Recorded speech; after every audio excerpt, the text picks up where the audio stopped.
भारत और न्यूजीलैंड के बीच दूसरा टेस्ट मैच शुरू हो रहा है। भारत पहला मैच अपनी गलती की वजह से हार चुका है और ऐसे में भारत के सामने अब कमबैक करने की चुनौती है। क्या भारत न्यूजीलैंड के सामने कमबैक कर पाएगा? क्योंकि न्यूजीलैंड की टीम स्पिन के साथ साथ फास्ट बॉलिंग को भी उतना ही अच्छा खेलती है। अगर भारत न्यूजीलैंड को पुणे टेस्ट में हराना चाहता है तो उसे कई चीजों की ओर ध्यान देना होगा। सबसे पहले भारत को अपनी गेंदबाजी की ओर देखना होगा, जिसमें कि पिछले मैच की बात करें तो स्पिनर कुछ खास नहीं कर पाए, खास करके रविचंद्रन अश्विन। और अगर फास्ट बॉलिंग की बात करें तो मोहम्मद सिराज भी कुछ नहीं कर पाए। लेकिन इन दोनों के ऑप्शन अब हमारे सामने हैं। लेकिन देखना यह होगा कि क्या भारत कुछ बदलाव करके अपनी बॉलिंग में कुछ मजबूती ला पाएगा। देखिए, आर अश्विन के तौर पर वाशिंगटन सुंदर को शामिल कर लिया गया है टीम में। वाशिंगटन सुंदर ऑफ स्पिनर है और ऑलराउंडर है उसी तरह से। और वहीं मोहम्मद सिराज की बात करें तो उनके सामने आकाशदीप है। आकाशदीप को ये तो खैर लग रहा है कि पुणे टेस्ट मैच में आकाशदीप खेलेंगे, लेकिन भारत को ये भी देखना होगा कि पुणे टेस्ट मैच की पिच कैसी रहेगी और उस पिच के अनुसार 3 फास्ट बॉलर खिलाए जाएंगे या 3 स्पिनर खिलाए जाएंगे। ये भी बहुत जरूरी है। वैसे तो देखिए, जो पुणे की पिच है वो स्पिनरों की मददगार होती है, लेकिन क्या भारत वैसा सोचेगा? बेंगलुरु में भी कहा जाता है कि स्पिनरों की मददगार पिच होती है, लेकिन वहां न्यूजीलैंड ने बहुत शानदार बैटिंग की, फर्स्ट इनिंग में भी और सेकंड इनिंग में भी। जहां भारत ने बेंगलोर में फर्स्ट इनिंग में बहुत बेकार, दुनिया की सबसे खराब बल्लेबाजी की, वैसी ही सेकंड इनिंग में शुरुआत के जो बल्लेबाज थे उन्होंने अच्छी बल्लेबाजी की, लेकिन बाद के जो बल्लेबाज थे वो एक करके गिरते हुए चले गए ऐसे ही। और अगर बाद के बल्लेबाज कुछ और रन बना देते तो न्यूजीलैंड के लिए आसान नहीं होता फिर वो मैच जीतना। लेकिन सेकेंड इनिंग में भी ऋषभ पंत और सरफराज के आउट होने के बाद बहुत ज्यादा टिके नहीं, चाहे केएल राहुल हो या रविंद्र जडेजा हो या आर अश्विन हो या फिर कुलदीप यादव हो। इन लोगों से बहुत उम्मीदें रहती हैं हमेशा टीम इंडिया को, क्योंकि ये रन बनाते चले आए हर परिस्थिति में। तो ऐसी ही अब उम्मीद होगी। अब जब बॉलिंग की बात आती है तो हमारे सामने बॉलिंग में वाशिंगटन सुंदर को शामिल कर लिया गया है। वाशिंगटन सुंदर को इसलिए शामिल किया गया है कि आर अश्विन पिछले मैच में कुछ खास नहीं कर पाए और वाशिंगटन सुंदर आर अश्विन की जगह ले सकते हैं। हालांकि आर अश्विन जो बहुत मजे हुए बॉलर हैं, बड़े दिमाग वाले बॉलर हैं, लेकिन वाशिंगटन सुंदर को अब जगह मिलने की उम्मीद जाग गई। वहीं मोहम्मद सिराज अर्शदीप के मुकाबले एक सीनियर बॉलर है तो उनको पहले मौका दिया गया, लेकिन मोहम्मद सिराज लगातार कोई बहुत कमाल नहीं कर पा रहे हैं। वहीं जो आकाशदीप है, आकाशदीप ने बहुत शानदार बॉलिंग की है। उन्होंने बांग्लादेश के खिलाफ भी शुरुआती विकेट दिलाई, आपको याद होगा तो, और एक साथ दो दो विकेट दिलाए उन्होंने। तो ऐसा लग रहा है कि मोहम्मद सिराज की जगह आकाशदीप का खेलना लगभग कंफर्म है। वहीं जसप्रीत बुमराह की बात करें तो बुमराह हमेशा भारत को जहां भी जिस वक्त भी वो बॉलिंग करते हैं हमेशा विकेट निकाल के देते हैं। पिछले मैच में जरूर ऐसा हुआ कि फर्स्ट इनिंग में ओपनिंग में वो विकेट नहीं निकाल पाए न्यूजीलैंड का।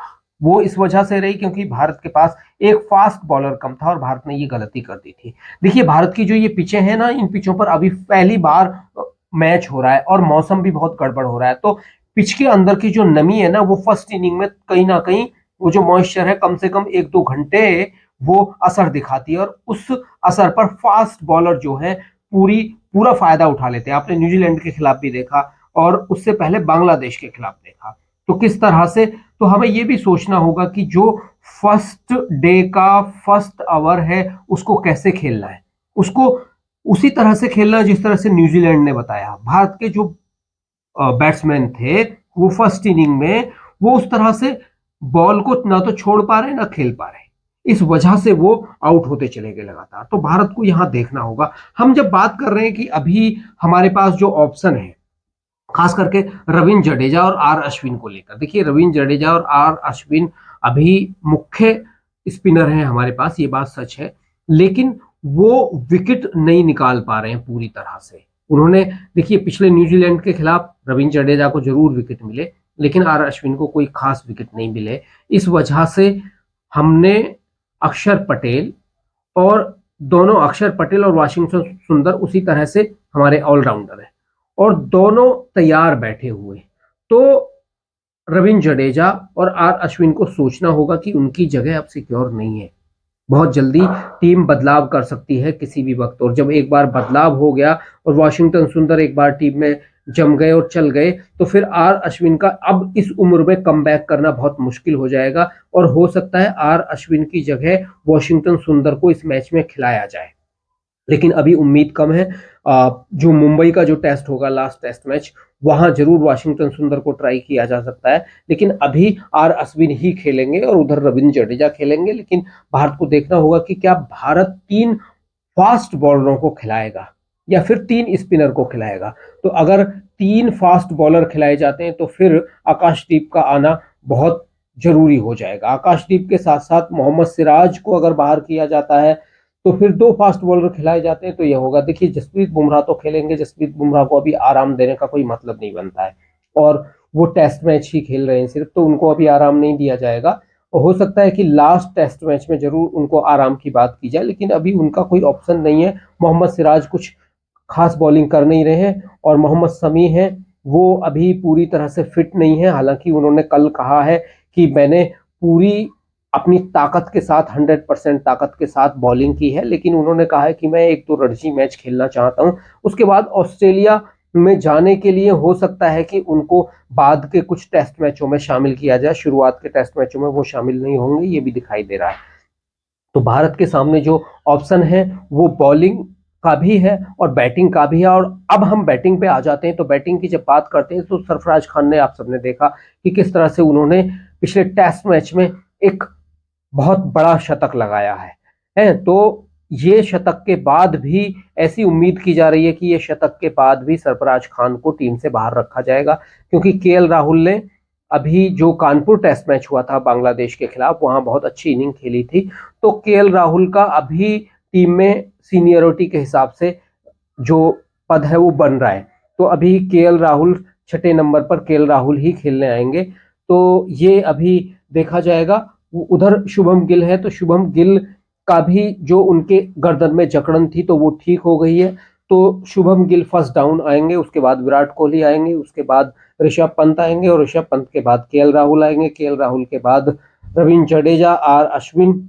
और अगर 3 फास्ट बॉलर खेल रहे हैं तो फिर स्पिनर के रूप में एक हमारे पास ऑप्शन वही है कि जो चाइना मैन स्पिनर है कुलदीप यादव, उनको खिलाया जाएगा। देखिए चाइना मैन स्पिनर ऐसा है कि वो किसी भी वक्त किसी भी समय आराम से वो विकेट निकाल सकता है। तो चाइना मैन स्पिनर की यही एक खासियत है। तो अगर 3 स्पिनर खिलाए जाते हैं तो फिर कुलदीप यादव रहेंगे। और अगर स्पिनर में यहाँ देखिए बदलाव हो सकता है, वॉशिंगटन सुंदर को शामिल किया गया है। अगर वॉशिंगटन सुंदर को शामिल किया गया है तो कहीं ना कहीं आर अश्विन का ऑप्शन तलाशना शुरू कर दिया है। आर अश्विन उस तरह से विकेट नहीं ले पा रहे हैं भारत के लिए जिस तरह से वो शुरुआत में लेते थे। तो कहीं ना कहीं आर अश्विन की फॉर्म जो है वो कहीं ना कहीं उनका साथ छोड़ सकती है।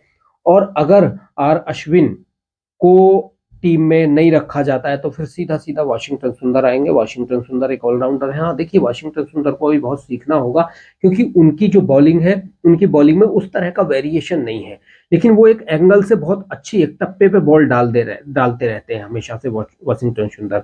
लेकिन अभी वेरिएशन सीखने होंगे। जिस तरह से आर अश्विन के पास है, उनके पास कई तरह के वेरिएशन है, वो बल्लेबाज के दिमाग को पढ़ते हैं। हालांकि वाशिंगटन सुंदर को भी कहा जाता है वो बहुत अच्छे से बल्लेबाज के दिमाग को पढ़ते हैं और वो भारत की जो T20 और वनडे टीम में का भी हिस्सा रहे हैं और टेस्ट मैच भी खेला है उन्होंने ऑस्ट्रेलिया में, और उन्होंने ऑस्ट्रेलिया में भी विकेट निकाले हैं जो पिछली सीरीज थी, क्योंकि आर अश्विन और रविंद्र जडेजा भी दोनों नहीं थे वहां कुछ मैचों में। तो इस वजह से वहां अब देखा जाएगा कि आर अश्विन को क्या पुणे टेस्ट मैच में खिलाया जाता है। अभी ये उम्मीद है कि R Ashwin Pune test match में खेलेंगे। अगर R Ashwin Pune test match में कामयाब नहीं होते बहुत अच्छी तरीके से तो मुंबई में 100% है कि वॉशिंगटन सुंदर को खिलाया जाएगा। और दूसरी बात है कि अभी सरफराज खान को और वेट करना होगा इस मैच में तो कम से कम। आपको क्या लगता है दोस्तों, आप भी बताइए। आज के लिए इतना ही। नमस्कार, जय हिंद।